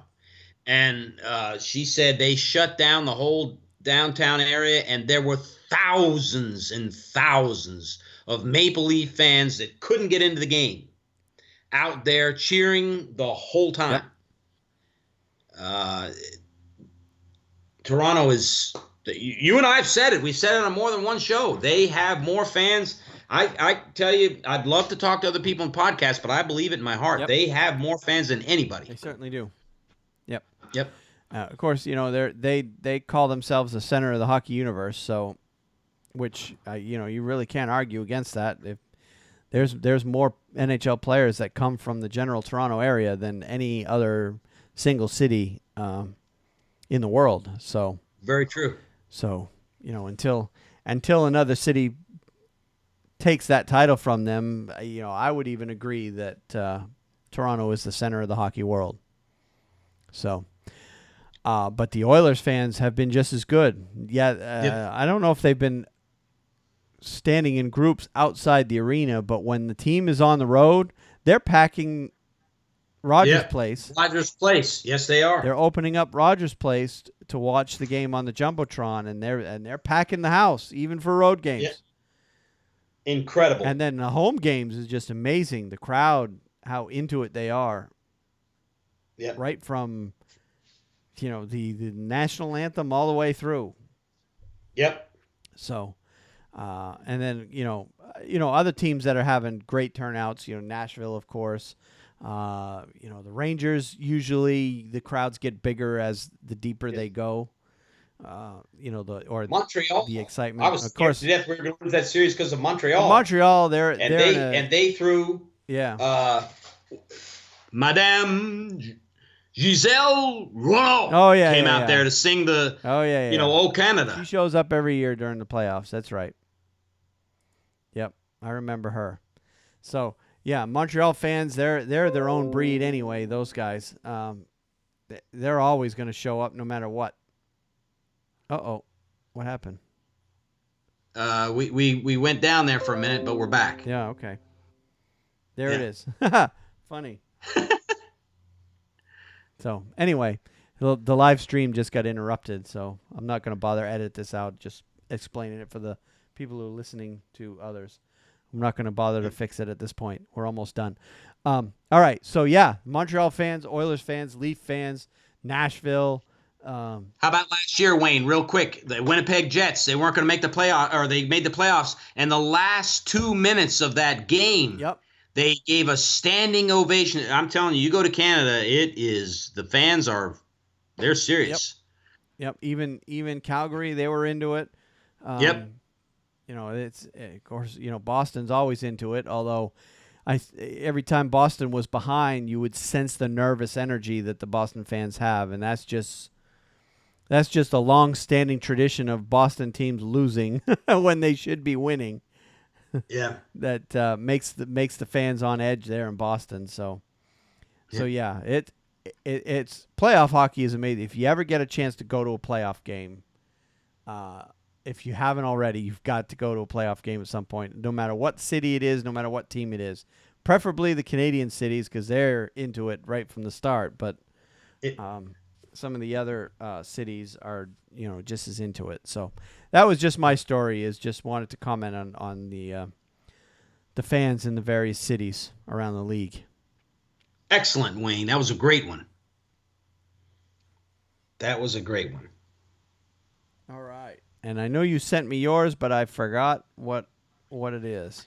I am going to, and I am biased, and I'll admit this. I think the Rangers fans know that I am, but I am going to give this young little guy his just due on our show tonight.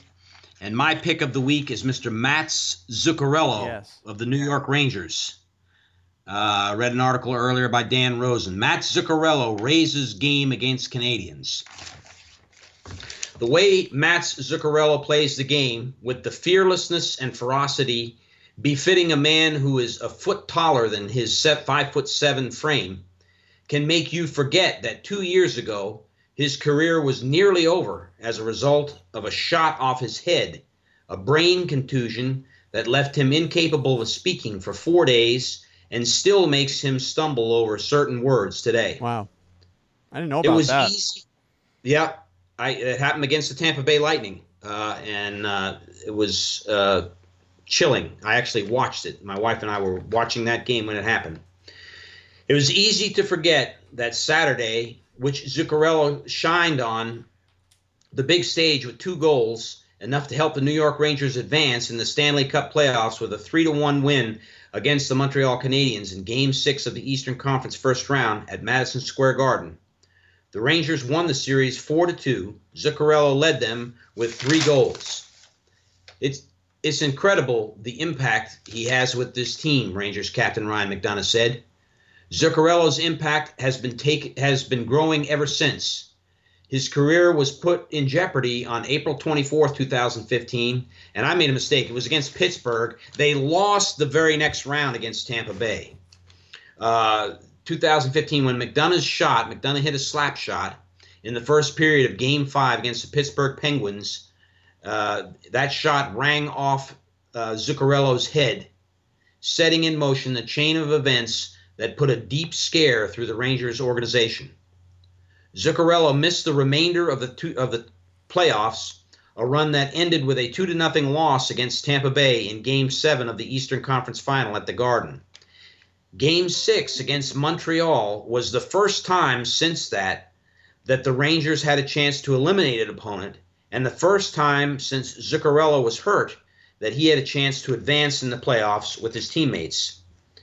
He grabbed a hold of the opportunity by scoring a game-tying power play goal and a go-ahead goal that turned into the game winner. It's special for sure, Zuccarello said. Of course, it's special in front of the home fans that have been supporting me so much. It's a proud moment for sure, but it's only the first round. Got to stay humble here. Obviously, you guys in the media see it on ice, but the stuff in the locker room, he's a big-time mentor for a lot of the young guys. The way he plays, the size, and the skill, Ryan McDonough said. He backs down from no one. It's great to see him get rewarded here. Zuccarello is always friendly and available when requested by media members, but he isn't the biggest talker in front of the cameras or with reporters. Behind the scenes, he has developed one of the loudest and most influential voices in the dressing room. All of the guys in the locker room look up to him and follow him. They also marvel at him. They marvel at how he was able to recover from that brutal head injury to resume his career. They marvel at how Zuccarello plays the game. Zuki is a competitive little bugger, eh?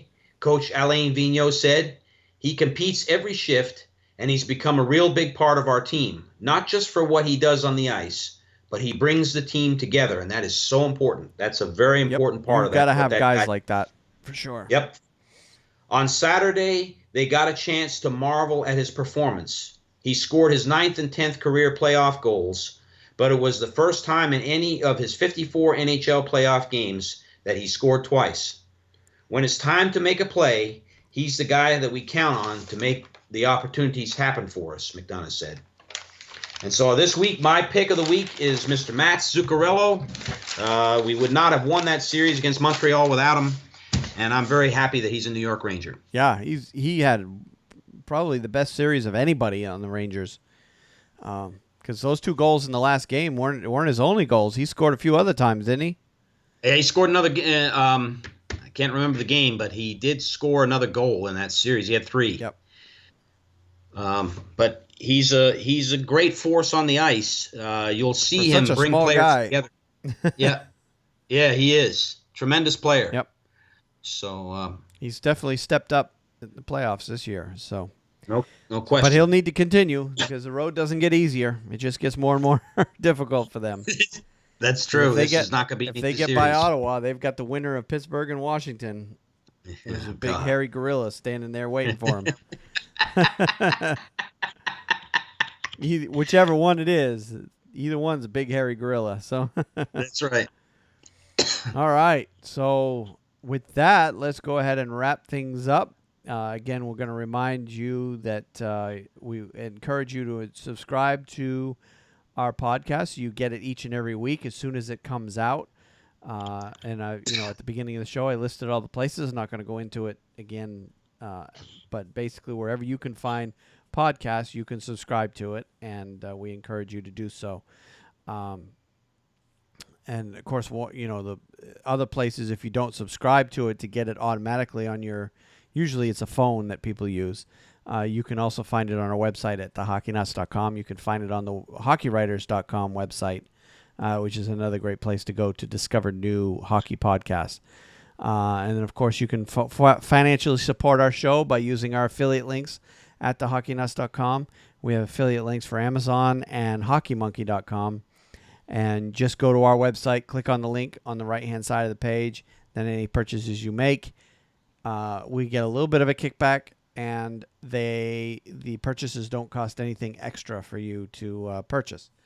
And then if you can't support us financially, we encourage you to share our show with everyone that you know that is a fan of hockey. Of course, don't share it with your mom that doesn't like hockey, because she'd be bored to death listening to us yammer on. But if you've got friends and family that are hockey fans, we encourage you to share it with them, especially if they listen to podcasts. So, and our numbers continue to grow, and we appreciate everybody who's joined in. If this is your first episode, welcome, and we hope you stay around, because we've got a lot of exciting stuff coming up.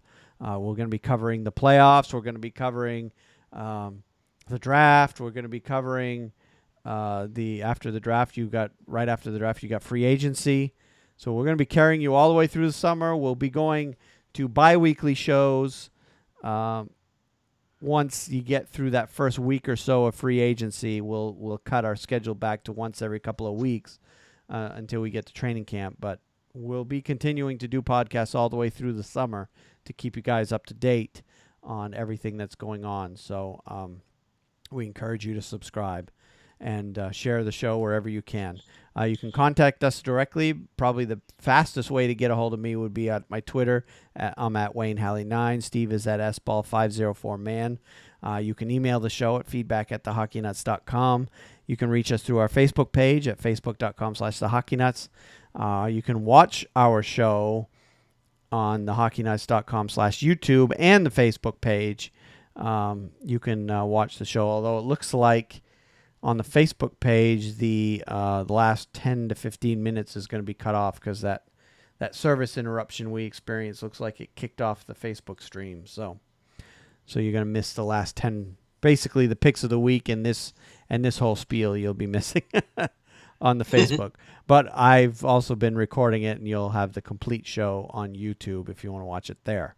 Other than that, I don't have anything else unless you got anything to add. I'm just like you, Wayne. I'm so thankful for our listeners, the fans that tune in to listen to our podcast each week. We're indebted to you. Wayne and I put this together as it's strictly our love of the game. As he said, there's costs involved, but we love doing this each week. Yep. And we're so very thankful for you guys out there that are hockey fans like Wayne and I are. We encourage you to continue to listen and give us a shout and let us know where we can make improvements. We'd love to hear from you. Yep, certainly. So with that, we'll go ahead and end it. As far as next week is concerned, we're going to have coverage, of course, of the second round. Some of the other awards that haven't been named yet, we'll get you caught up on those. Of course, all the transactions and coaches signings and all that stuff that's going on with the teams that aren't involved in the playoffs. They can still do certain things. We've got World Championship hockey coming up, and if there's time, we may even get into a little bit of minor league, but that would be only if we have time. So if we keep stretching all this playoff talk out, we won't have any time. But as the number of teams playing get reduced, our free time, so to speak, is going to be going up and up. So, all right, so let's go ahead and end it for the week. And until next week, we will see you then. Have a good night, Wayne. Yep, you too.